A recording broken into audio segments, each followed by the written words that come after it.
Jack Roberto, inaming madaming challenges bago na ipatayo ang kanyang dream house.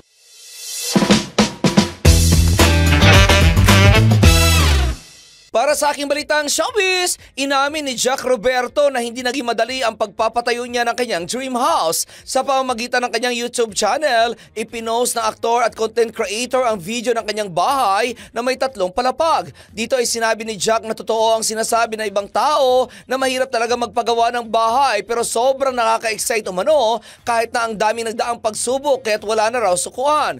Technically, para daw talaga sa future niya ang pagpapatayo ng bahay dahil investment talaga ito sa buhay. Mula para noong bata sila ng kanyang kapatid na si Sanya Lopez ay pangarap na nila magkaroon ng sariling bahay kung saan nagkaroon pa raw sila ng mga content noon na naghahanap sila ng bahay pero iba pa rin daw ang pakiramdam kapag ikaw na mismo ang nagpagawa ng bahay dahil sariling taste ang lalabas kapag natapos na. Noong nakapag-design na raw siya ng kanyang dream house ay ang sarap daw sa pakiramdam kahit na-design pa lang. Ano pa raw kaya kapag napagawa na ng maganda na talagang sunod sa design na ginawa mismo.